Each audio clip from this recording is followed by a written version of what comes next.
আল্লাহর নবী মসজিদে নববীর ভিতরে বসে আছেন সাহাবায়ে কেরামদের নিয়ে।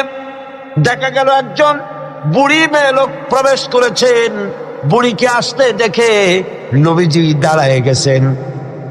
সোজা কথা মনে করুন, আপনি কি কথাটা সহজ মনে করছেন? বিশ্বনবী, আল্লাহর পরে যার মর্যাদা, একটা বৃদ্ধা মেয়ে লোক দেখে দাঁড়ায় গেছেন তার সম্মানে।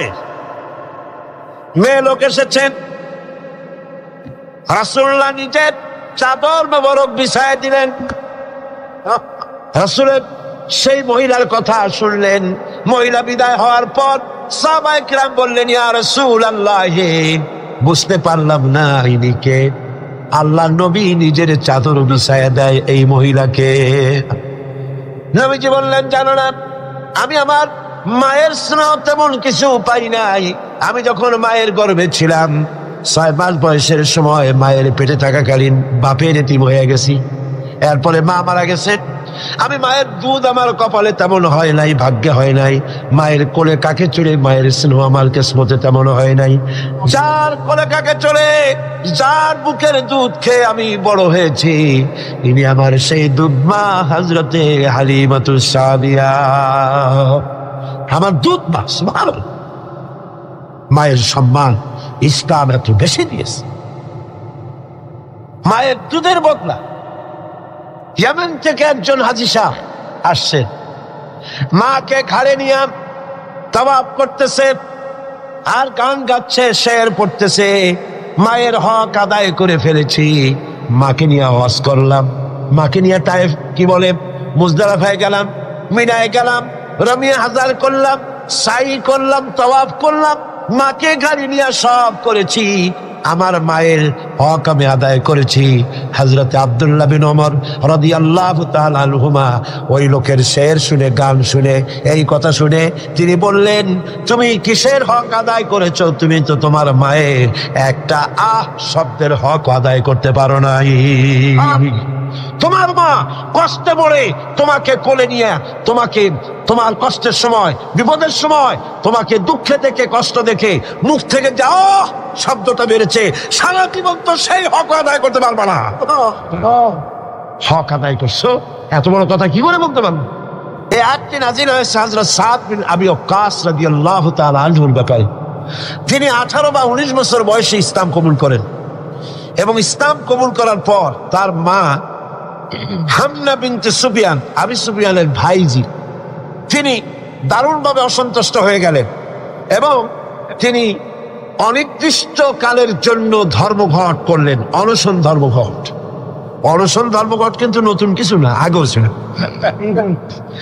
এই অনশন ধর্মঘট শুরু করল এই কথা বলে যে যতক্ষণ পর্যন্ত তার ছেলে সাদ বিন আবি ওয়াক্কাস যতক্ষণ পর্যন্ত আল্লাহর প্রতি ঈমান প্রত্যাহার করে শিরকিয়াতের দিকে ফিরে না আসবে, ততক্ষণ পর্যন্ত তিনি অনশন ভাঙবেন না, তিনি কিছু খাবেন না। তার মা দলিল হিসাবে পেশ করলেন ছেলের সামনে যে, দেখো পুত্র, তোমার কোরআন অনুযায়ী আমার হুকুম মানা, আল্লাহর হুকুম, আমার হুকুম তোমাকে মানতে হবে। আর আমার সাথে নাফরমানি করার অর্থ হচ্ছে আল্লাহর সাথে নাফরমানি করা। আল্লাহ অর্ডার করেছে আমার হুকুম তোমাকে মানতে হবে। এখন তুমি ওই তাওহীদকে ছেড়ে দিয়ে এই শিরকিয়াতের দিকে, আমি যেদিকে আছি সেদিকে ফিরে আসো। হযরত সাদ বিন আবি ওয়াক্কাস রাদিয়াল্লাহু তাআলা আনহু তিনি অত্যন্ত পেরেশান বোধ করলেন যে আমি এখন করবোটা কি। তিনি রাসূল করিম সাল্লাল্লাহু আলাইহি ওয়াসাল্লামের খেদমতে হাজির হলেন এবং ঘটনার বর্ণনা করলেন। এই ঘটনা যখন বর্ণনা তিনি করলেন রাসূলের কাছে, তখন সূরা আনকাবুতের এই আয়াত নাযিল হল, وَوَصَّيْنَا الْإِنسَانَ بِوَالِدَيْهِ حُسْنًا। উপদেশ দেওয়া হয়েছে মানব গোষ্ঠীকে তারা যেন তার মা বাপের প্রতি ইহসান করে, উপকার করে। কিন্তু وَإِنْ جَاهَدَاكَ لِتُشْرِكَ بِي مَا لَيْسَ لَكَ بِهِ عِلْمٌ فَلَا تُطِعْهُمَا। কিন্তু তারা যদি তোমার উপরে শিরক করতে চাপ সৃষ্টি করে, অবশ্যই তাদের অনুসরণ করবা না। খবরদার, মা বাপ যদি আল্লাহর হুকুমের বাইরে যদি কিছু বলে, সেই হুকুম মা বাপের পালন করা জোরে বলে পালন করা যাবে না, কোন অবস্থাতেই মা বাবার সেই হুকুম পালন করা যাবে না।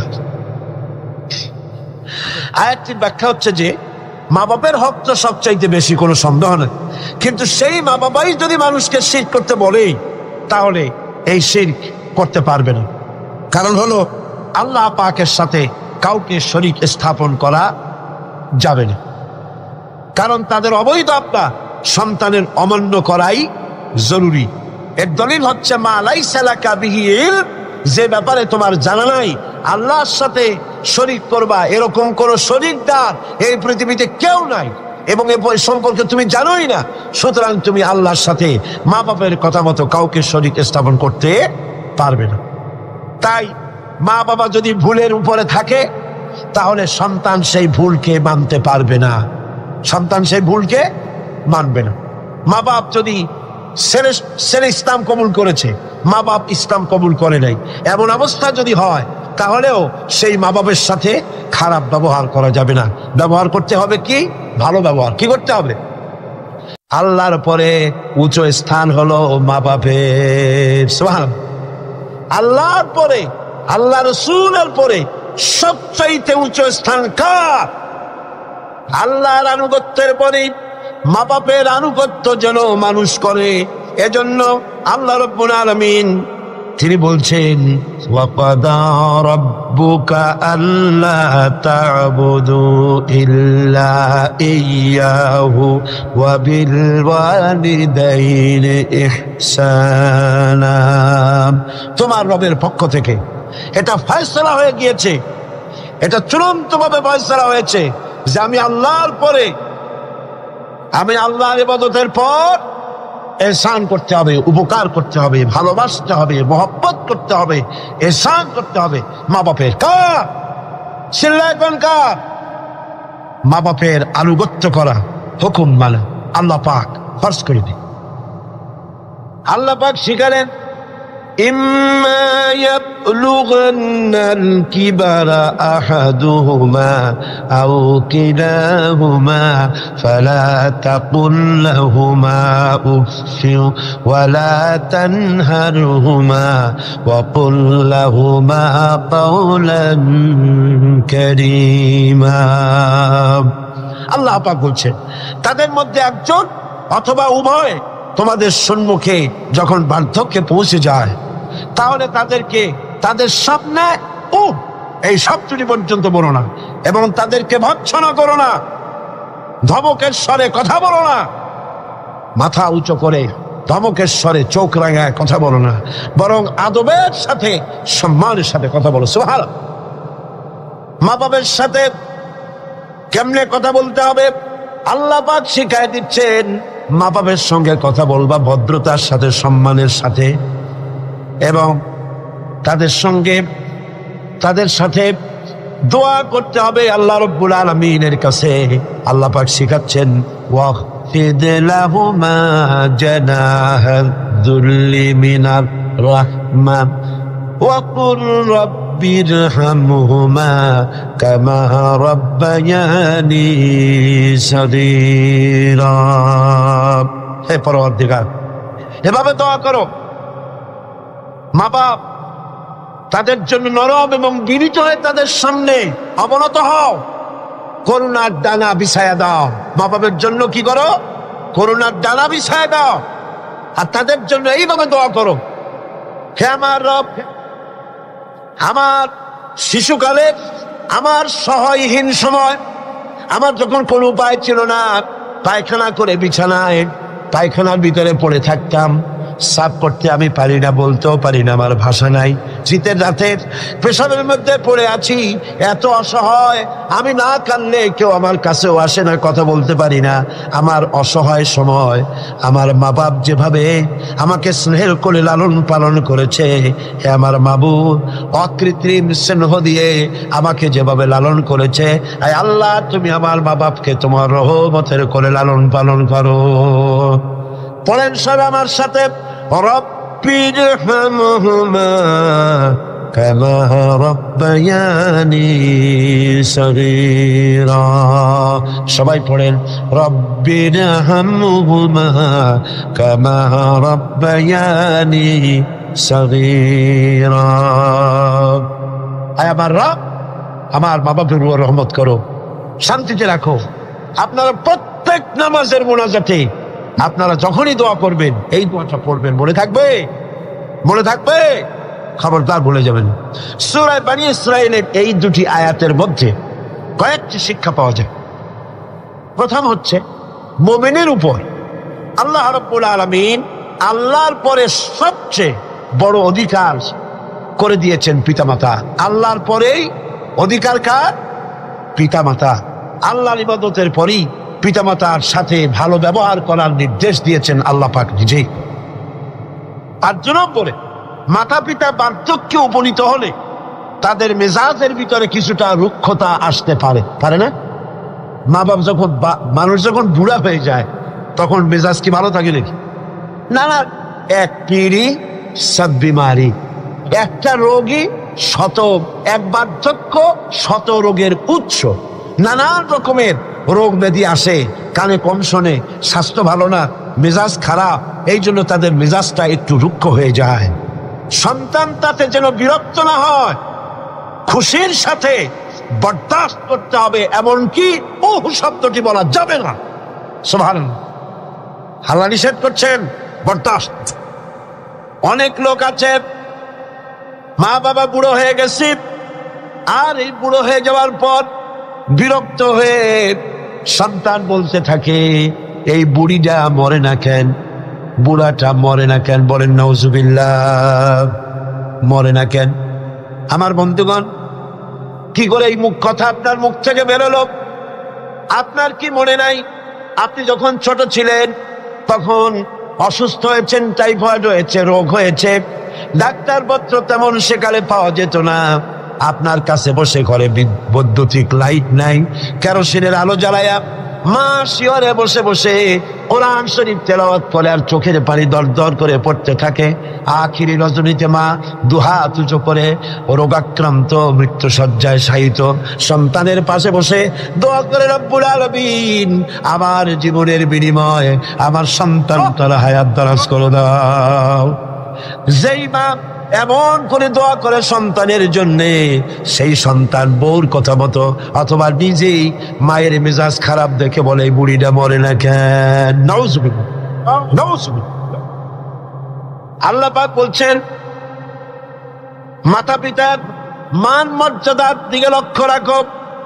সূরা বনী ইসরাঈল আয়াতে এই শিক্ষা পাওয়া যায়, মান মর্যাদার ভিতরে উপরে লক্ষ্য রাখো, কারণ এখন আয় রোজগার করতে পারে না আগের মতো, তাদের অভিমান আসতে পারে, যখন যা প্রয়োজন সন্তান তা দেয় না, বউ একটা ঘরের মধ্যে দাজ্জাল মার্কা, চাইলেও পায় না, নানান রকম অসুবিধার কারণে মান অভিমান হতে পারে, গোসা হতে পারে। আল্লাহ নির্দেশ করছেন, সন্তান তুমি যেন মা বাপের সাথে রাগারাগি করবে না, মায়ের সাথে পিতার সাথে কখনো খারাপ ব্যবহার করবে না। কে নিষেধ করেছেন? বিনয়ের সাথে কথা বলো। আল্লাহ বলছেন মা বাবার সাথে কিভাবে কথা বলো? বিনয়ের সাথে, নরম সুরে, একান্ত অনুগত খাদেমের মতো কথা বলো। সুবহানাল্লাহ। পিতামাতার অসহায় এবং দুর্বল অবস্থায় তাদেরকে বেশি করে সম্মান করো, কারণ মনে রাখা দরকার, তোমার হাজারো বিরক্তি সহ্য করেছে ছোটবেলায় তোমার মা বাবা, হাজার বিরক্তি সহ্য করেছে। কোলে উঠেছো, ঘাড়ি উঠেছো, পেশাব করেছো, পায়খানা করেছো, বিরক্তি সহ্য করে নাই মা? সহ্য করে নাই? হাজারো বিরক্তি সহ্য করেছে।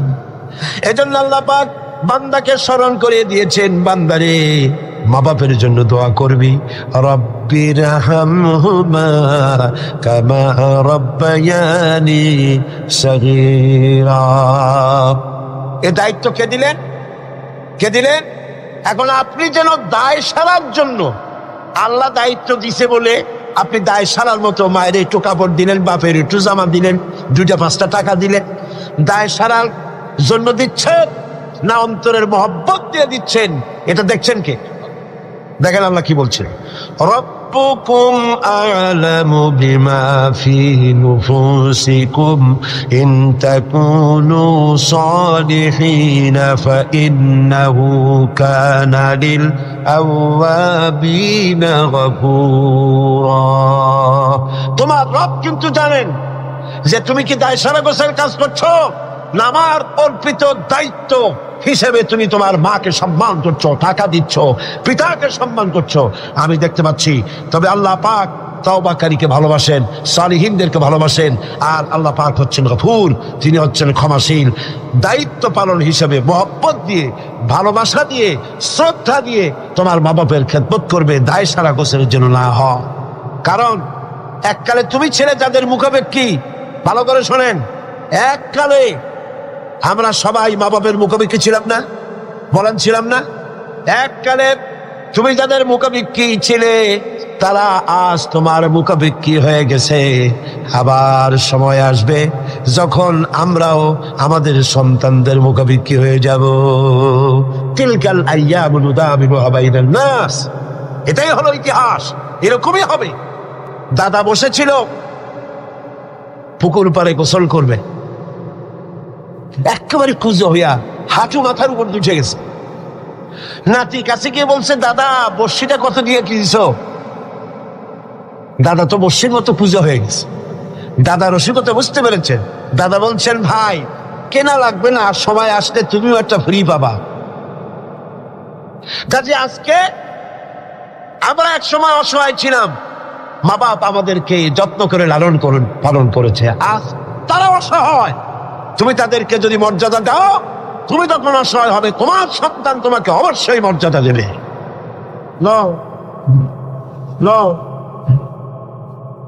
সূরা বাকারায় একটি আয়াতে আল্লাহ রাব্বুল আলামিন এভাবে বলেছেন, লা তা'বুদুনা ইল্লাল্লাহ ওয়া বিল ওয়ালিদাইনি ইহসানা। আল্লাহ ছাড়া কারো উপাসনা করো না এবং পিতামাতার সাথে অবশ্যই সদ্ব্যবহার করবে। সূরা বনী ইসরাঈল বললেন, সূরা বাকারার মধ্যে বলছে। এবার বলছেন সূরা আনকাবুতে, وَوَصَّيْنَا الْإِنسَانَ بِوَالِدَيْهِ حُسْنًا। কত জায়গায় বলতেছেন আল্লাহ, আমি সমগ্র মানব মণ্ডলীকে তাদের পিতামাতার সাথে সদ্ব্যবহার করার জন্য উপদেশ দিচ্ছি, নির্দেশ দিচ্ছি। পৃথিবীর সমস্ত মানুষকে, এখানে মুসলমান বলা হয় নাই, গোটা বিশ্বের মানব মণ্ডলীকে আল্লাহর পক্ষ থেকে নির্দেশ করা হচ্ছে মা বাপের প্রতি শ্রদ্ধাশীল হও। সূরা কাহফে বলা হয়েছে, وَوَصَّيْنَا الْإِنسَانَ بِوَالِدَيْهِ إِحْسَانًا حملته أمه كرها ووضعته كرها وحمله وفصاله 30 شهرا। আমি মানব গোষ্ঠীকে নির্দেশ করেছি তোমার পিতামাতার ইহসান করো। তোমার মা তোমাকে গর্ভে ধারণ করেছে অত্যন্ত কষ্টের সাথে, আর ডেলিভারিও করেছে অত্যন্ত কষ্টের সাথে, আর 30টি মাস ধরে নিজের বুকের দুগ্ধ দিয়ে খাওয়াইয়া তোমার মানুষ করেছে। খবরদার মা বাবার সঙ্গে নাফরমানি করে। মায়ের পেটের ভিতরে যখন সন্তান থাকে, পেটের ভিতরে যখন সন্তান থাকে, সন্তান নড়াচড়া করতে থাকে, মা বাবার স্বাভাবিক, মায়ের স্বাভাবিক অবস্থা তখন আর থাকে না।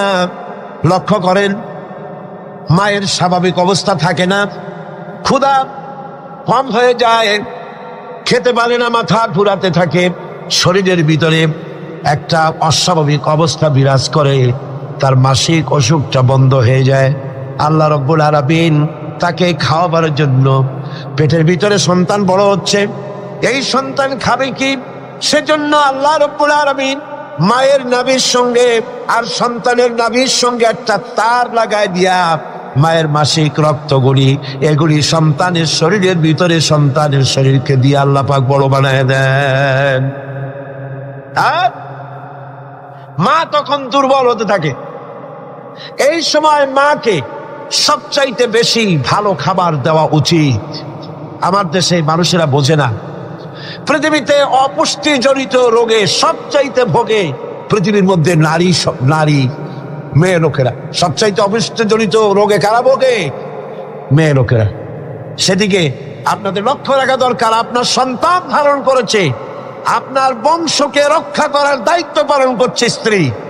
তার সন্তান, তার পেটে যখন সন্তান এসেছে তখন তাকে ভিটামিন খেতে দিতে হবে, ক্যালসিয়াম খেতে দিতে হবে, দুধ খেতে দিতে হবে, মাছ খেতে দিতে হবে, শাক খেতে দিতে হবে, গোশত খেতে দিতে হবে, ভালো ভালো খাবার তাকে দিতে হবে। এটা দেওয়া দায়িত্ব আপনার।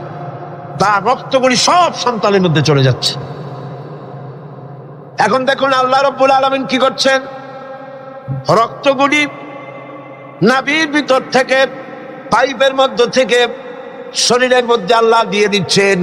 মুখের মধ্যে দিয়ে আল্লাহ খাওয়ার নাই, মুখটাকে আল্লাহ পাক পবিত্র রেখে দিলেন, যাতে করে দুনিয়া আসার পরে বান্দা যেন ওই পবিত্র মুখ দিয়ে আল্লাহ রাব্বুল আলামিনের নামের জিকির করতে পারে।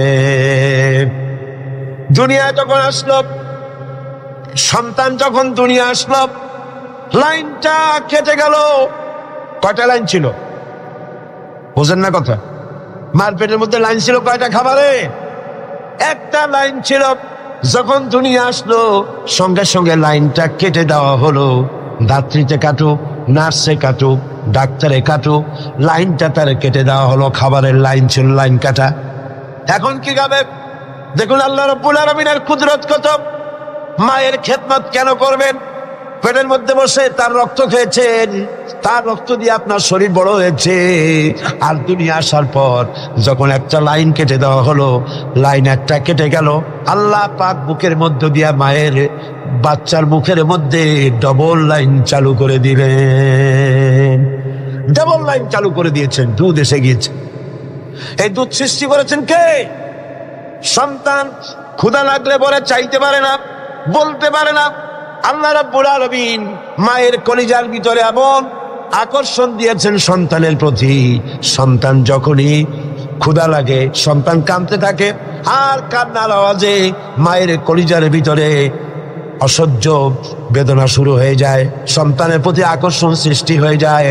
যত কাজ থাকুক না কেন সব ফেলে দিয়ে মা দৌড়ে গিয়ে কলিজার টুকরা সন্তানকে বুকের সাথে জড়াইয়া ধরে। এই জন্য বাচ্চা যখন গর্ভে থাকে, আল্লাহ নবী বলেছেন, আল মারআতু ইযা হামিলাত কানা লাহা আজরুস সাইমিল কাইম আল মুখবিতিল মুজাহিদ ফি সাবিলিল্লাহ। আল্লাহ পাকের নবী বলেন, মায়ের পেটে যখন সন্তান থাকে, এই সন্তান পেটে থাকার কারণে রাতের বেলা যে ঘুমাতে পারে না ঠিক মতো, সারা রাত দাঁড়ায় দাঁড়ায় ইবাদত করলে যত সওয়াব হইতো, আল্লাহ পাক মায়ের আমলনামায় সেই সওয়াব লিখে দেন। মা যে খেতে পারে না ঠিক মতো খেতে পারে না, এই জন্য 10টি মাস রোজা রাখতে পারে যে সওয়াব হতো মায়ের আমলনামায়, আল্লাহর নবী বলেন রোজার সওয়াব আল্লাহ পাক তার আমলনামায় লিখে দেন। সে যে কষ্ট বরদাস্ত করে, এই কষ্ট বরদাস্ত করার জন্য পেটে ধারণের কষ্ট আর ডেলিভারির কষ্ট বরদাস্ত করার কারণে পুরুষেরা জিহাদ করে যে সব পাবে, মা সন্তান পেটে ধরে ডেলিভারি করে সন্তান মানুষ করে সেই জিহাদের সব পাইয়া যাবে। জোরে বলেন সুবহানাল্লাহ। আমার বন্ধুগণ, এসব আল্লাহ পাক মানুষকে দান করেছেন।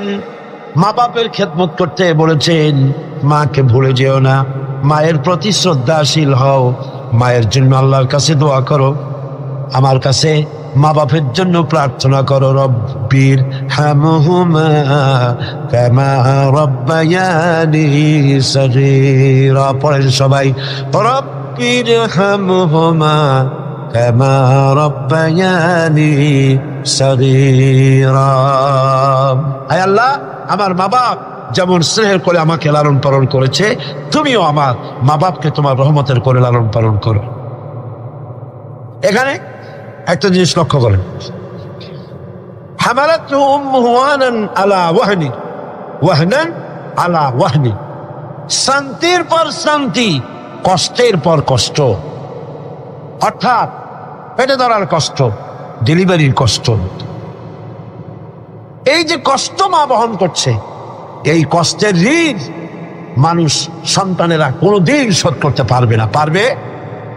সন্তান যদি তার বুকের চামড়া দিয়া মায়ের জন্য এক জোড়া জুতা তৈরি করে দেয়, পিঠের চামড়া নয়, সন্তান যদি তার বুকের চামড়া দিয়া মায়ের পায়ের এক জোড়া যদি জুতা তৈরি করে দেয়, মায়ের এক ফোঁটা দুধের হক আদায় হবে না। আল্লাহ পাক বলছেন, وَإِنْ جَاهَدَاكَ عَلَىٰ أَن تُشْرِكَ بِي مَا لَيْسَ لَكَ بِهِ عِلْمٌ فَلَا تُطِعْهُمَا وَصَاحِبْهُمَا فِي الدُّنْيَا مَعْرُوفًا। আল্লাহ পাক বলছেন, কিন্তু তারা যদি তোমাকে, মর্যাদা তাদের আল্লাহর পরেই মা বাপের মর্যাদা, আল্লাহর পরে কার মর্যাদা? সন্তানের কাছে মা বাপের মর্যাদা।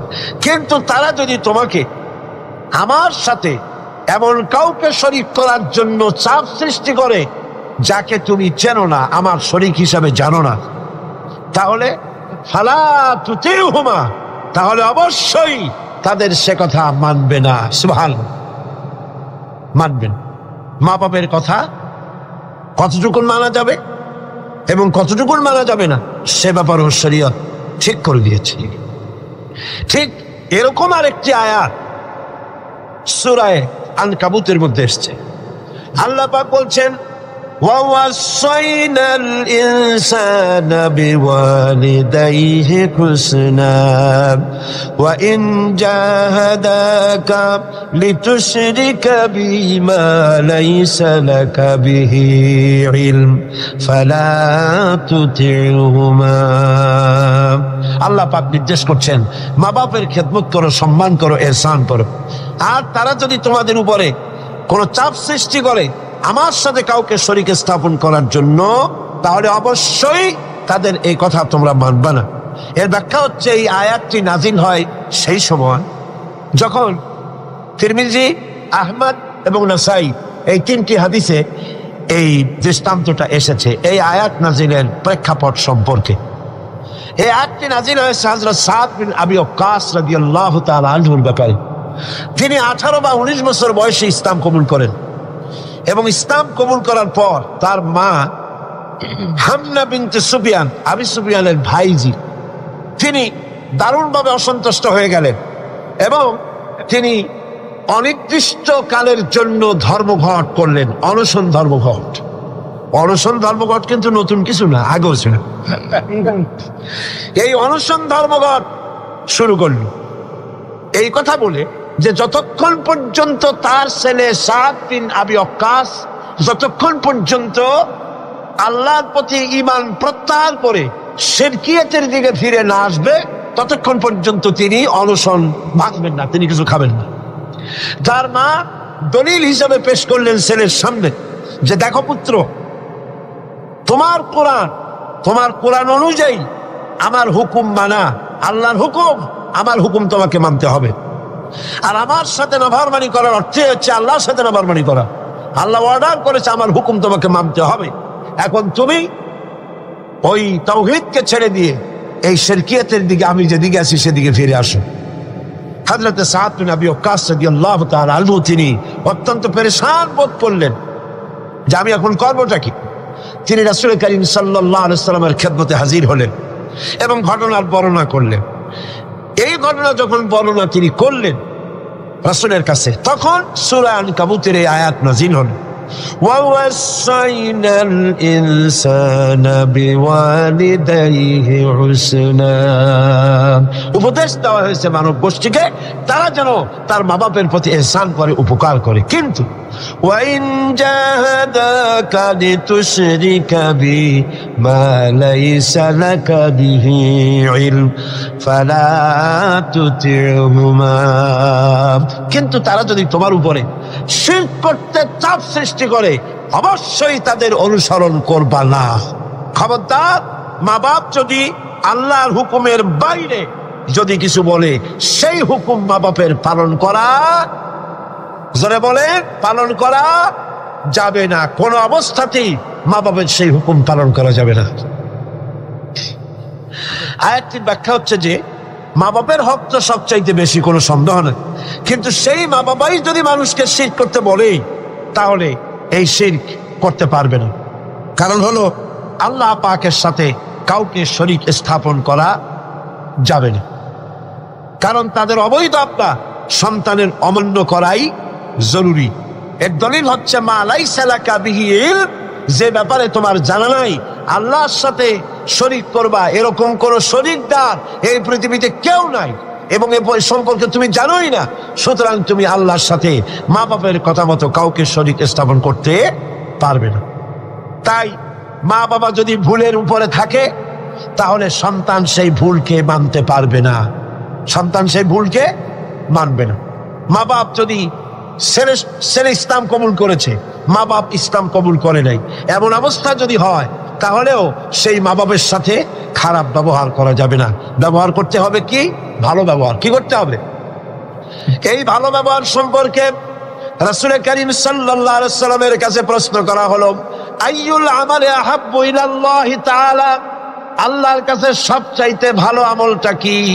রাসূল করিম সাল্লাল্লাহু আলাইহি ওয়াসাল্লাম জবাব দিলেন, আসসালাতু আলা ওয়াক্তিহা, নামাজ তার ওয়াক্ত মতো আদায় করা, এটাই হলো সবচাইতে ভালো আমল। সাহাবী প্রশ্ন করলেন, তারপরে কি? রাসূলুল্লাহ বললেন, বিররুল ওয়ালিদাইন, মা বাপের খেদমত করা, এটাই হলো সবচাইতে ভালো কাজ। আরেকজন প্রশ্ন করলেন, মান আহাব্বুন নাসি বিহুসনি সাহাবাতি, হে রাসূল সবচাইতে আমার কাছে ভালো ব্যবহার পাওয়ার হক কার? আল্লাহর নবী বলেন, উম্মুক, তোমার মা। সাহাবী প্রশ্ন করলেন, সুম্মা মান, এরপরে কে? রাসূল বললেন, উম্মুক, তোমার মা। তারপরে কে? হুজুর বললেন, তোমার মা। তারপরে কে? হুজুর বললেন, তোমার পিতা। মার মর্যাদা কয় গুণ বাড়লো? কয় গুণ বাড়লো? 3 গুণ বেড়ে গেল। কার চাইতে? বাপের চাইতে মায়ের মর্যাদা কয় গুণ? 3 গুণ বেশি বেড়ে। হযরত আব্দুল্লাহ ইবনে আমর রাদিয়াল্লাহু তাআলা আনহু তিনি বলেছেন, যা রাজুলুন ইলান নবী সাল্লাল্লাহু আলাইহি ওয়াসাল্লাম ফাস্তাযানা লাহু ফিল জিহাদ। তিনি বলছেন যে একজন লোক রাসূলের কাছে আসলেন এবং তিনি অনুমতি চাইলেন জিহাদে যাওয়ার জন্য, যুদ্ধে অংশগ্রহণ করার জন্য। ফাকালা আহাইয়ুন ওয়ালিদাক, রাসূল জিজ্ঞেস করলেন, তোমার পিতামাতা কি জীবিত আছেন? তিনি জবাব দিলেন, ক্বালা নাম, হ্যাঁ আমার মা বাবা জীবিত আছে। ক্বালা ফাফিহিমা ফাজাহিদ, চলে যাও বাড়ি, মা বাবার খেদমত করো, এটাই তোমার জন্য জিহাদ। জোরে বলেন সুবহানাল্লাহ। হাজমা নামক আরেকজন সাহাবী রাসূল করিম সাল্লাল্লাহু আলাইহি ওয়াসাল্লামের কাছে উপস্থিত হলেন। তিনি অনুমতি চাইলেন যে রাসূল আমি জিহাদে যেতে চাই, আমি জিহাদে যেতে চাই। হুজুর বললেন, আলাকা ওয়ালিদাতুন, তোমার কি মা বেঁচে আছেন? তিনি বললেন, হ্যাঁ আমার মা জীবিত আছেন। আল্লাহ নবী বললেন, ইযহাব ফাকরিমহা ফাইন্নাল জান্নাতা তাহতা রিজলাইহা, আখরাজাহু নাসাই, নাসাই শরীফের হাদিস। রাসূলুল্লাহ বললেন, তোমার মা যখন আছে, ইযহাব, ফিরে যাও, বাড়ি চলে যাও, ফাকরিমহা, এবং মায়ের সম্মান করো, ইজ্জত করো, মায়ের খেদমত করো, ফাইনাল জান্নাতা তাহতা রিজলাইহা, তোমার জান্নাত তোমার মায়ের 2 পায়ের নিচে। সুবহানাল্লাহ কইতে পারলেন না? পারলেন না জোরে সোরে সুবহানাল্লাহ বলতে? আমি বারবার এই কথা বলেছি আপনাদেরকে, আমরা হচ্ছি পুরুষ, আমাদের পায়ের তলে জুতা, স্যান্ডেল। আমাদের পায়ের তলে কি?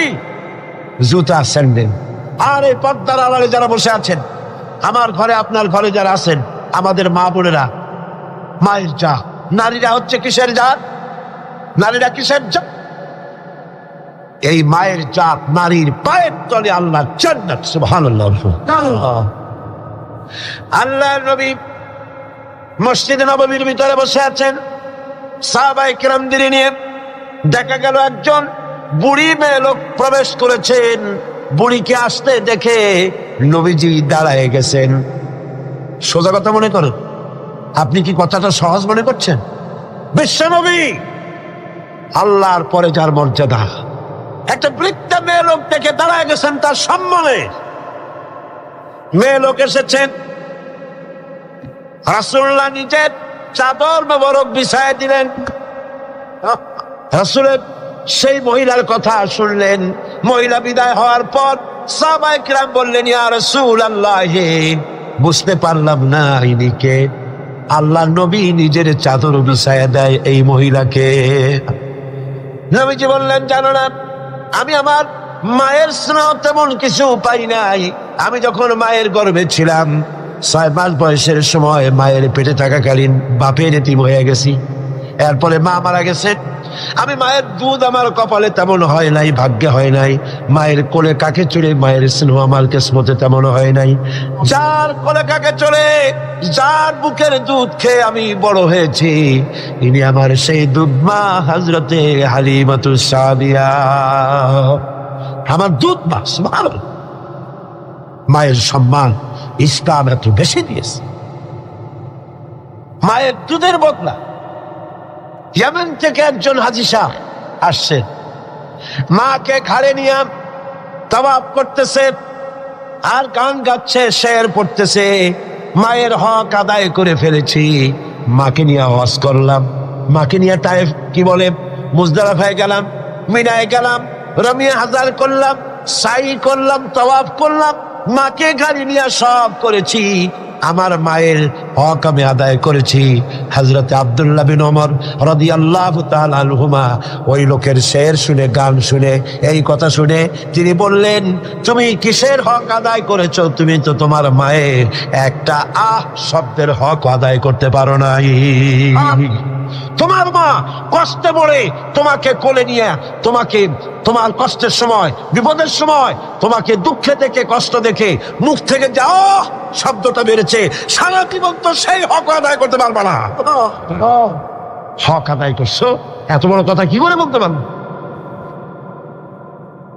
মা বাপের, পিতামাতার আনুগত্যের চূড়ান্ত রূপ বলতে গিয়ে হযরত ইবনে আব্বাস রাদিয়াল্লাহু তাআলা আনহু বলেছেন, ওয়ান ইবনে আব্বাস রাদিয়াল্লাহু তাআলা আনহু আন্নাহু قال قال رسول الله صلى الله عليه وسلم من أصبح مطيعا لله في والديه أصبح له بابان مفتوحان من الجنة। হযরত ইবনে আব্বাস রাদিয়াল্লাহু তাআলা আনহু বলেছেন, আল্লাহ রাসূল বলেছেন, যে ব্যক্তি পিতামাতা সম্পর্কিত আল্লাহর নাজিলকৃত হেদায়েত মেনে নিয়ে সকাল করলো, আল্লাহ রাব্বুল আলামিন তার জন্য জান্নাতের 2টা দরজা খুলে দেন। আর যদি মা বাপ বেঁচে নাই, দুজনের একজন আছে, তার খেদমত করে, তাকে খুশি করে যদি সকাল করে, জান্নাতের 1টা দরজা তার জন্য খুলে যায়। ومن أمسى عاصيا لله في والديه أصبح له بابان مفتوحان من النار। আর যদি মা বাপকে অসন্তুষ্ট করে, আল্লাহ যে হুকুম করেছে সেই হুকুম অনুযায়ী মা বাপের খেদমত না করে, মা বাপের সাথে নাফরমানি করে যে সন্ধ্যা করলো, নবীজি বলেন তার জন্য জাহান্নামের 2টা দরজা খোলা হয়ে যায়। মা বাপের দুজনের একজন যদি বেঁচে থাকে, তাহলে মা বাপের দুজনের একজন যদি বেঁচে থাকে, তাহলে তাকে যদি অসন্তুষ্ট করা হয়, জাহান্নামের 1টা দরজা তার জন্য খোলা হয়ে যায়। সাহাবী প্রশ্ন করলেন, ক্বালা রাজুলুন ওয়া ইন যালামাহু, ক্বালা ওয়া ইন যালামাহু। 3বার রাসূলুল্লাহ বললেন। ওই ব্যক্তি জিজ্ঞেস করলেন, হুজুর, মা বাপ যদি আমার উপরে জুলুম করে? রাসূলুল্লাহ বলেন, জুলুম যদি করেও? তারপরে সে বলছেন, যদি আমার উপরে জুলুম করে? হুজুর বলেন, জুলুম যদি করেও? আবার প্রশ্ন করলেন, আমার উপরে মা বাপ যদি জুলুম করে? রাসূলুল্লাহ বলেন, জুলুম যদি করেও খবরদার তুমি মা বাপের সাথে নাফরমানি করবা না। সুবহান, মা বাপের খেদমত করো, কপাল খুলে যাবে। কি খুলে যাবে? আমার বন্ধুগণ, হযরত ইবনে আব্বাস রাদিয়াল্লাহু তাআলা আনহু আরো বলেন, عن ابن عباس رضي الله تعالى عنه أن رسول الله صلى الله عليه وسلم قال من ولد بار ينظره إلى والديه نظرة رحمة إلا كتب الله بكل نظرة حجة। আল্লাহ নবী বলেন, হযরত ইবনে আব্বাস রাদিয়াল্লাহু তাআলা আনহু বর্ণনা করেছেন, রাসূলুল্লাহ বলেছেন, কেউ যদি তার মা বাপের দিকে যদি মহব্বতের নজরে, ভালোবাসার নজরে যদি তাকায়, তাহলে তার আমল নামায় একটা কবুল হজের সব আল্লাহ পাক আমল নামায় লিখে দিবেন। একজন প্রশ্ন করলেন, যদি এক সাহাবী প্রশ্ন করলেন, ইয়া রাসূলুল্লাহ, যদি কোন সন্তান তার মা বাবার দিকে দৈনিক 100 বার তাকায় তো কি হবে? আল্লাহর নবী বললেন, জেনে রাখো 100 বার যদি দৈনিক মা বাবার দিকে রহমতের নজরে, ভক্তির নজরে, ভালোবাসার নজরে যদি তাকাও, আল্লাহ পাক তোমার আমলে 100 কবুল হজের সব লিখে দিবে। আল্লাহর ভান্ডে কোনো অভাব নাই। তাই বলে আবার কেউ মনে করেন না যে হজ যখন ফরজ আছে এত কষ্ট করে টাকা টাকা খরচ না করিয়া মোহাব্বতের নজরে বাপের দিকে তাকাইতে, এতে কিন্তু কাম হবে না। উল্টা পাল্টা চিন্তা করবেন না, চিন্তাটা ঠিক মতো করেন। হজ যার উপর ফরজ হয়েছে যাই আদায় করতে হবে, এখানে আল্লাহ পাক সওয়াব দিবেন। এই সওয়াবে আপনার হজ যে ফরজ হয়ে আছে সেই দায়িত্ব কিন্তু আদায় হবে না। আর মা বাবার খেদমত যদি করেন তাহলে আপনার দুনিয়ার ফায়দাটা কি? রাসূলুল্লাহ বলেছেন, আন আনাস ইবনে মালিক রাদিয়াল্লাহু তাআলা قال قال رسول الله صلى الله عليه وسلم من سره أن يمد له في عمره ويزداد له في رزقه فليبر والديه وليصل رحمه رواه أحمد। আল্লাহ নবী বলেন, হযরতে আনাস বিন মালিক রাদিয়াল্লাহু তাআলা থেকে বর্ণিত, আল্লাহর নবী বলছেন, কেউ যদি দুনিয়ায় তার রিজিক বাড়াতে চায়, সম্মান বাড়াতে চায়, হায়াত বাড়াতে চায়, সে যেন তার মা বাপের খেদমত করে। মা বাপের খেদমত যারা করবে, মা বাপের সম্মান যারা করবে, আল্লাহ পাক তার রিজিকে বরকত দান করে দিবেন। রিজকে কোনোদিন অভাব হবে না। কবরের কাছে গিয়া, মাজারের কাছে গিয়া বলা লাগবে না, ইয়া খাজা মেরা মতলব কো পুরা করে দেন, এটা বলা লাগবে না, এটা বলা লাগবে না। আপনার রিজকে বরকত হয়ে যাবে মা বাপ যদি আপনাকে, আপনার জন্য দোয়া করে। এ দোয়া কবুল, মা বাবার দোয়া কি কবুল হয়ে যাবে। সুতরাং রাসূলুল্লাহ বলছেন, আল্লাহ নবী বলছেন, রিজকে বরকত হবে, সম্মান বৃদ্ধি প্রাপ্ত হবে, অশান্তি হবে না, অসম্মান হবে না। মা বাবার খেদমত করবা, রিজকে কোনো অভাব হবে না। সুবহান। হযরত আবী হুরায়রা রাদিয়াল্লাহু তাআলা আনহু বলছেন, عن أبي هريرة رضي الله تعالى عنه عن النبي صلى الله عليه وسلم قال رغم أنفه ثم رغم أنفه ثم رغم أنفه। আল্লাহ নবী বলছেন, তিনবার বললেন, সে ব্যক্তি অপমানিত হোক, সে ব্যক্তি অপমানিত হোক। কোন ব্যক্তি? قيل من يا رسول الله, কোন ব্যক্তি অপমানিত হোক? قال من أدرك والديه عند الكبر أو أحدهما ثم لم يدخل الجنة। ভালো করে শোনেন, আল্লাহ নবী বলেন, সেই ব্যক্তি অপমানিত হোক। তিনবার বললেন। প্রশ্ন করা হলো, কোন ব্যক্তি? রাসূলুল্লাহ বললেন, মা বাপ দুইজন অথবা একজনকে জীবনে সে পেল আর খেদমত করে আল্লাহর জান্নাত নিজের জন্য ওয়াজিব করে নিতে পারলো না, তার মতো হতভাগ্য আর কেউ নাই। মা বাপ যাদের আছে প্রাণ ভরে তাদের খেদমত করো, তাদের খেদমতে আল্লাহ পাক কিসমত খুলে দেবে। আবু দাউদ শরীফের একটি হাদিস শুনুন। হযরত আব্দুল্লাহ বিন আমর রাদিয়াল্লাহু তাআলা আনহু তিনি বলছেন, এক ব্যক্তি তার মাতা পিতাকে কাঁদায় রেখে রাসূলের সামনে জিহাদে যাওয়ার জন্য উপস্থিত হয়েছেন, মা বাপকে ক্রন্দনরত অবস্থায় রেখে। রাসূলুল্লাহর কাছে খবর এলো, এই যুবক জিহাদে যাওয়ার জন্য আসছে আর তার মা বাপ কাঁদতেছে। রাসূলুল্লাহ বললেন, ফিরে যাও, মা বাপকে যেভাবে কান্দায় আসছো ওইভাবে খুশি করে তারপরে আসো, মা বাপকে অখুশি রেখে জিহাদে যাইও না। মা বাপের খেদমত করো, তাদেরকে খুশি করো। অন্য হাদিসে এসেছে, রাসূল কারীম সাল্লাল্লাহু আলাইহি ওয়াসাল্লামের খেদমতে একজন হাজির হয়ে অভিযোগ করলো। একজন হাজির হয়ে সে অভিযোগ করছে, হে রাসূল, আমার মা খুব বদমেজাজের মেয়ে লোক। কে বলছে? এক যুবক বলছে রাসূলের কাছে গিয়ে, আমার মা খুব বদমেজাজের মানুষ। অভিযোগ। প্রিয় নবী তার জবাবে বললেন, হে যুবক, 9 মাস ধরে অব্যাহত ভাবে তোমার মা যখন তোমাকে গর্ভে ধারণ করেছিল তখন তো তোমার মায়ের মেজাজ খারাপ ছিল না। তোমার মা যখন তোমাকে পেটে ধরে রাখছিল তোমার মেজাজ খারাপ ছিল? আরে কি সুন্দর কথা। পেটের ভিতরে একটা জীবিত মানুষ, একটা জীবিত মানুষের পেটের মধ্যে আর একটা জীবিত মানুষ, সে চুপ করে বসে নাই, কেন দিয়ে গুঁতো মারতেছে, হাঁটু দিয়ে গুঁতো মারতেছে। আমার তো মনে হয় যে এই রকমের যদি পুরুষের হইতো, পুরুষের যা মেজাজ খারাপ, দুনিয়া আসার সাথে সাথে ঠ্যাং ধরে আসার মারতো যে পেটের মধ্যে বসে এত নড়াচড়া করছি কে। আর মায়ের অবস্থাটা দেখেন, এত কষ্ট পেটে ধারণ করায়।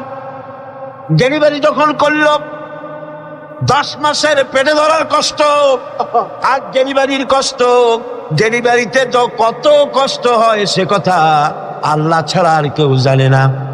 এই ডেলিভারি যখন হয়ে যায়, মা যখন বসে এলো, মা প্রথমেই জানতে হয় কি হয়েছে আমারে দেখাও।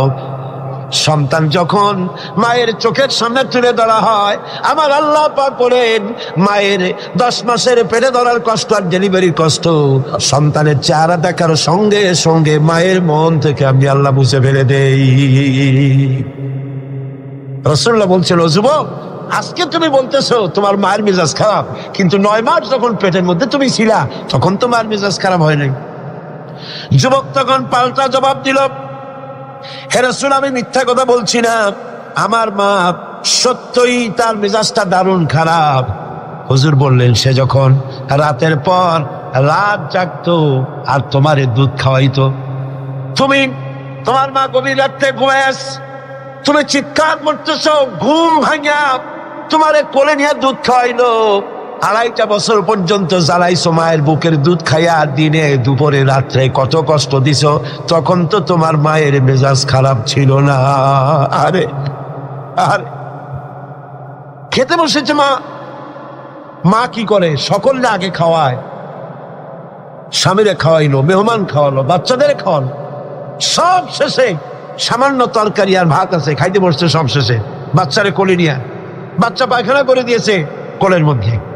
মা বিরক্ত হইল না, বিরক্ত হলো না, খাবারের থালাটা সরায় রেখে মা বাচ্চাকে কোলে করে নিয়ে বাচ্চাকে সাফ করালো, নিজের কাপড় চোপড় সাফ করলো, তারপরে ক্রন্দনরত বাচ্চার মুখে 2-3টা চুমা দিয়া তারপর আবার খাইতে বসে।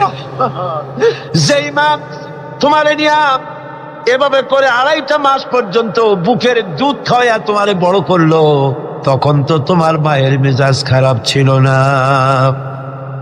যুবক বলছেন, হে রাসূল আমার মা আমাকে নিয়ে যত কষ্ট করেছে আমি সে কষ্টের হক আদায় করে দিয়েছি, আমি তাকে হক আদায় করছি, যার তার খাবার দিয়েছি, পরার দিয়েছি, তারে নিয়ে হজ করেছি, হক আমি আদায় করে দিয়েছি।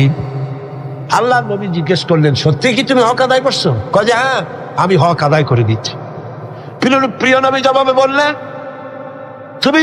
তুমি তো বলছো যে হক আদায় করেছো, কিন্তু আমার প্রশ্ন হচ্ছে তুমি কি তোমার মায়ের সেই কষ্টের বদলা দিতে পেরেছো যে কষ্ট তোমাকে ভূমিষ্ঠ করার সময় তোমার মায়ের হয়েছিল? তোমাকে ডেলিভারি করার সময় তোমার মায়ের যে যন্ত্রণা হয়েছিল সে হককে আদায় করতে পেরেছো?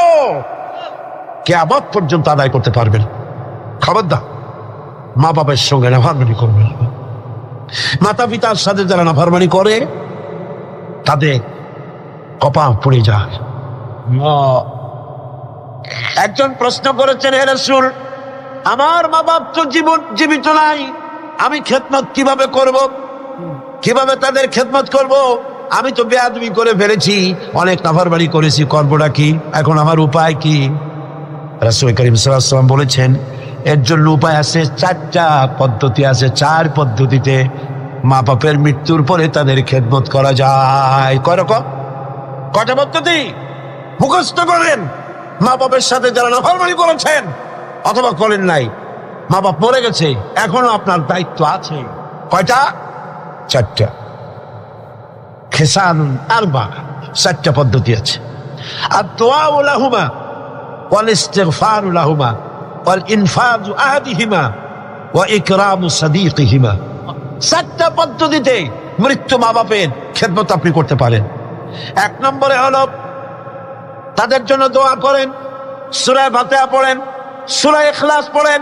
3 বার সূরা ইখলাস পড়বেন, 1 বার কোরআন শরীফ খতম করার সওয়াব হয়ে যাবে। 1 বার সূরা ইয়াসিন পড়বেন, 10 বার কোরআন শরীফ খতম করার সওয়াব আমলনামায় লাগা হয়ে যাবে। দরুদ শরীফ পড়েন, এগুলি পড়ে মা বাবার জন্য দোয়া করেন। আর বলেন রব্বিরহামহুমা কামা রাব্বায়ানি সগীরা। মা বাবার জন্য দোয়া করেন। কয়টা পদ্ধতি? 1 নম্বরে হলো দোয়া করা। 2 নম্বরে ইস্তিগফার, মা বাবার জন্য ক্ষমা চাওয়া আল্লাহর কাছে। আল্লাহকে বলতে হবে, রব্বুল আলামিন, আমার মা বাপ মানুষ, অন্যায় করেছে, ভুল করেছে, গুনাহ করেছে, গুনাহ হইতে পারে। আল্লাহ তুমি দয়া করে আমার মা বাপের জিন্দেগি গুনাহ খাতা মাফ করে দাও। বলেন আমিন। আরো বলতে হবে, আল্লাহ পাক আমার মা বাপ জীবনে যত গুনাহ করেছে তাদের জীবনের সাইয়্যাত গুলি হাসানাত দিয়া তুমি বদলাইয়া দাও। তুমি যদি ইচ্ছা করো তাহলে তো আমার মা বাপ যে গুনাহ করছে এই গুনাহগুলি তুমি নেকির পাল্লায় নেক বলে উঠাই দিতে পারো। পারে না? সেভাবে দোয়া করো। 3 নম্বরে তাদের ওয়াদা পূরণ করো। মা বাপ যে সব ওয়াদা করে গেছেন, পূরণ করতে পারেন নাই, মা বাপের ওয়াদাগুলি পূরণ করে দাও। 4 নম্বরে মা বাপের যেসব বন্ধু আছে, মায়ের যেসব বান্ধবী আছে, তাদের সঙ্গে সম্মানজনক আচরণ করো। মাঝে মধ্যে তাদেরকে হাদিয়া দিও। পিতার আত্মীয়দের, পিতার বন্ধুদের সাথে বাপের মতো শ্রদ্ধা করো, সম্মান করো। সুবহানাল্লাহ। রাসূলকে প্রশ্ন করা হয়েছে, হুজুর আমি তো অনেক গুনাহ করে ফেলছি, আমার উপায় কি? হুজুর বললেন, মায়ের খেদমত করো। শুনতেছেন কথা? শুনতেছেন? আমি অনেক গুনাহ করেছি, আমার উপায় কি? হুজুর বললেন, মায়ের খেদমত করো। তিনি বললেন, হুজুর আমার তো মা বেঁচে নাই, এখন আমার উপায় কি? হুজুর কন, যাও খালার খেদমত করো, মায়ের গন্ধ খালার গায়ে দিয়ে আসে। সুবহানাল্লাহ।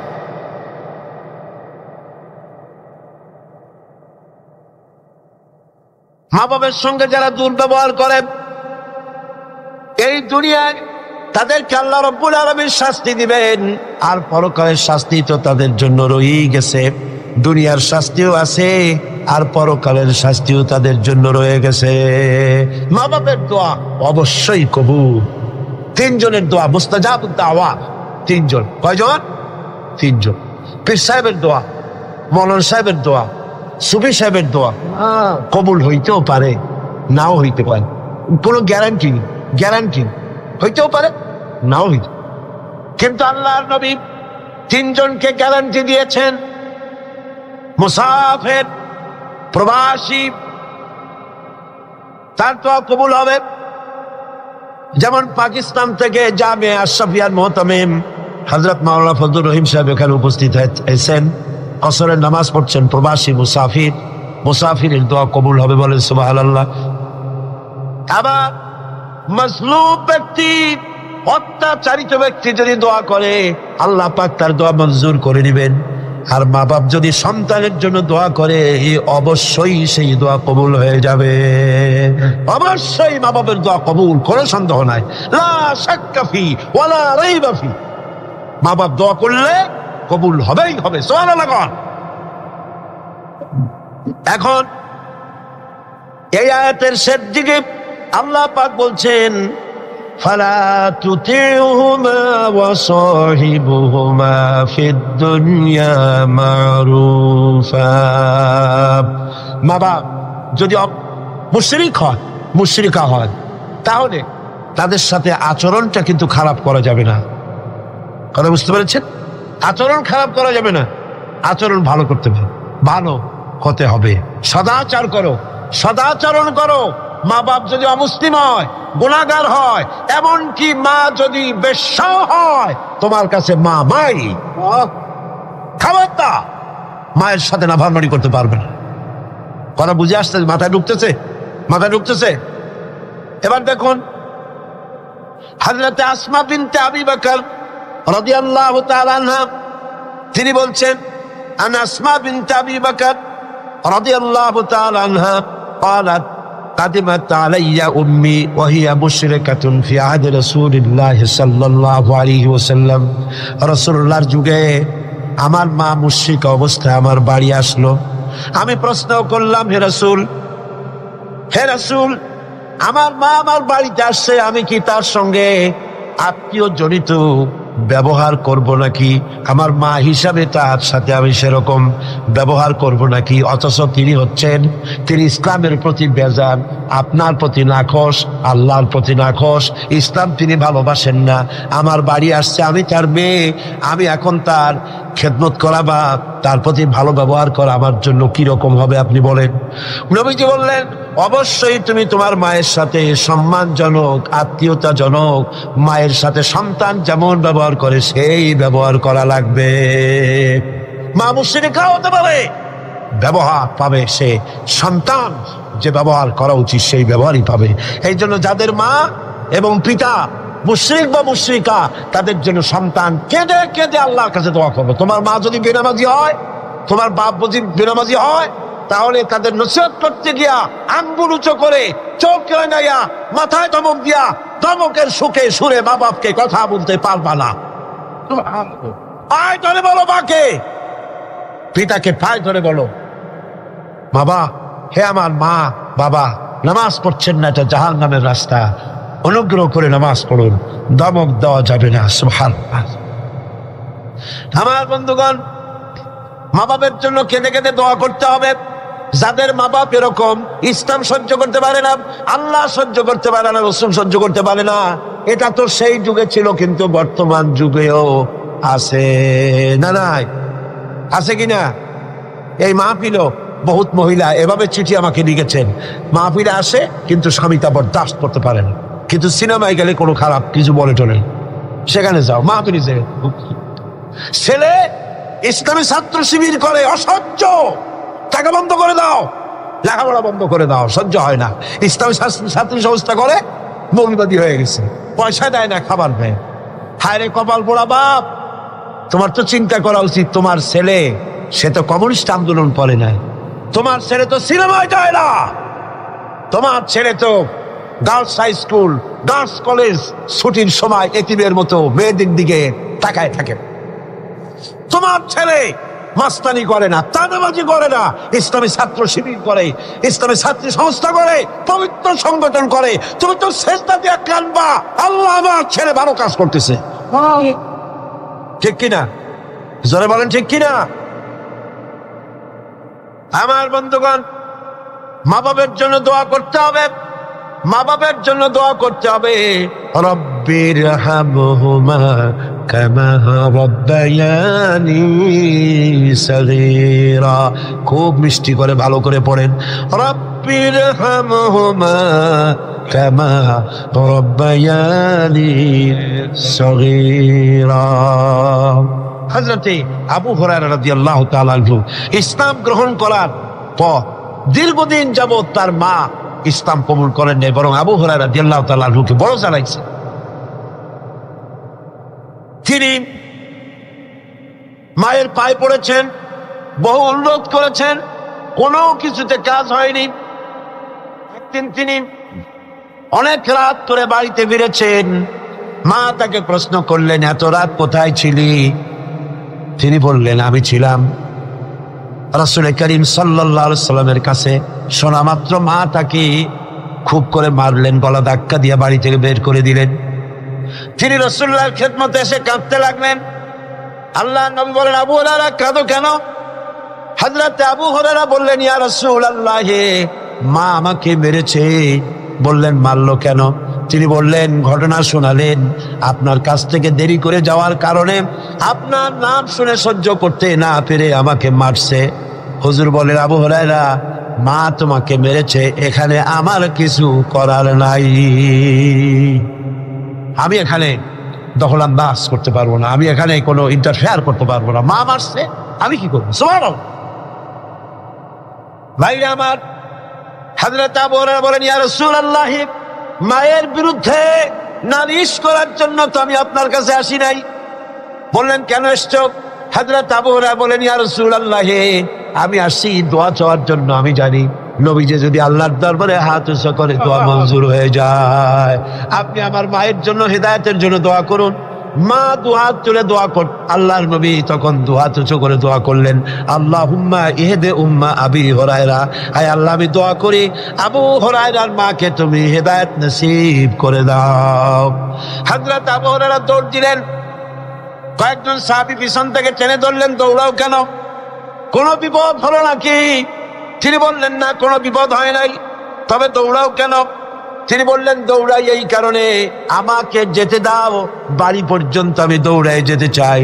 আমি বাড়ি পর্যন্ত দৌড়াই গিয়ে দেখতে চাই আমি দৌড়াই আমার বাড়িতে আগে পৌঁছলাম না রাসূলুল্লাহর দোয়া আমি বাড়ি যাওয়ার আগে রাসূলের দোয়া আমার বাড়ি পর্যন্ত গেল নাকি।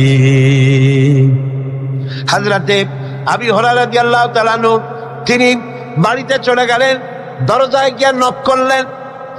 ভেতর থেকে আওয়াজ এলো, কে? তিনি বললেন, মা, আমি আবু হুরায়রা এসেছি। মা বলছেন, আব্বু অপেক্ষা করো, দরজা খুলে দিতেছি।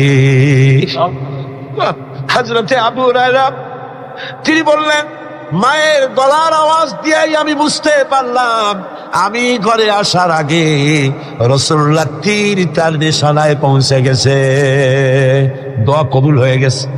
হযরতে আবু হুরায়রা বলেন, মা বেরিয়ে এলেন, গোসল করে এসেছেন। মা আমারে বললেন, বাবা, তোমাকে মারার পর আমি বড় অনুতপ্ত হয়েছি যে আমি মারলাম কেন। আমার ছেলে তো কোনো খারাপ মানুষের কাছে যায় নাই, দুনিয়ার সর্বশ্রেষ্ঠ মানুষের কাছে গেছে, মারলাম কেন? বড় অনুতপ্ত আর অনুশোচনা আমি করেছি। আমি গোসল করেছি, আমি ওযু করেছি, আমাকে জলদি করে দিয়ে চলো, আল্লাহর নবীর খেদমতে নিয়ে হাজির করে দাও। হযরতে আবু হুরায়রার মা ঘোষণা করলেন, লা ইলাহা ইল্লাল্লাহু মুহাম্মাদুর রাসূলুল্লাহ। বন্দুক দিয়ে গুলি করলে সেই গুলি তার টার্গেটে পৌঁছতে যত না দেরি হবে, মা বাবার দোয়া, বাবার দোয়া এর থেকে দ্রুত গতিতে আল্লাহ পাকের আরশ আজিম পর্যন্ত পৌঁছে যাবে। এগুলি পৃথিবীতে কোথাও নাই, ইসলাম শিখিয়েছে। কে শিখিয়েছে? জোরে বলেন, কে শিখিয়েছে? ইসলাম শিখেছে। এভাবে আল্লাহ পাক বলছেন, তোমার উপরে যদি সাফ, এই মা বাবার খেদমত তো তুমি করবাই, কিন্তু মা বাবা যদি অন্যায় করতে বলে, শিরক করতে বলে, গুনার কাজ করতে বলে, অবশ্যই তুমি সেই গুনার কাজ করবা না। ওয়াত্তাবি সাবিলা মান আনাবা ইলাইয়া, বরং অনুসরণ করবে সেই ব্যক্তি, যে ব্যক্তি আমার পথে পরিচালিত হয়েছে, আমার পথে যে চলছে, আমার পথে যে ডাকে, তার দিকে এগিয়ে আসো। সুম্মা ইলাইয়া মারজিউকুম, আর এরপরে তোমাদের সকলকেই আমার কাছে ফিরে আসতে হবে। কার কাছে? কার কাছে? ফাউনাব্বিউকুম বিমা কুনতুম তা'মালুন, আর এরপরে কিয়ামতের দিন তোমাদের সমস্ত কাজের ফলাফল আমার কাছে প্রকাশিত হয়ে যাবে। আল্লাহুম্মা আমিন। ربنا ظلمنا أنفسنا وإن لم تغفر لنا وترحمنا لنكونن من الخاسرين ربنا لا تزغ قلوبنا بعد إذ هديتنا وهب لنا من لدنك رحمة إنك أنت الوهاب। أي الله تعالى লক্ষ লক্ষ মুসলমান নরনারী দীর্ঘক্ষণ ধরে তোমার কোরআনের কথা আমরা শুনেছি। আয় আল্লাহ, তুমি দয়া করে মেহেরবানি করে আমাদের দুরূদ ও সালাম আলোচনার সওয়াব জনাবে মুহাম্মদ রাসূলুল্লাহ সাল্লাল্লাহু আলাইহি সাল্লামের রূহ মুবারকে পৌঁছায় দাও। রব্বুল আলামিন, আমরা যারা মা বাপ হারাইছি, যে মা বাপের কথা এতক্ষণ আলোচনা করলাম তোমার কোরআন থেকে, আয় আল্লাহ, আমাদের মা বাপের কবর গুলিকে জান্নাতের টুকরায় পরিণত করে দাও। রব্বির হামহুমা কামা রব্বায়ানি সগীরা। সবাই পড়েন, রব্বির হামহুমা কামা রব্বায়ানি সগীরা। আয় আল্লাহ তাআলা, সারা জীবন যত গুনাহ করেছি, আল্লাহ তুমি আমাদের গুনাহটা মাফ করে দাও। আল্লাহ, এই তাফসীরুল কোরআন মাহফিল কিয়ামত পর্যন্ত কবুল করে নাও। রব্বানা তাকাব্বাল মিন্না ইন্নাকা আনতাস সামিউল আলিম ওয়া তুব আলাইনা إنك أنت التواب الرحيم سبحان ربك رب العزة عما يصفون وسلام على المرسلين الحمد لله رب العالمين واجعل آخر كلمة عند الموت لا إله إلا الله محمد رسول الله. السلام عليكم ورحمة الله.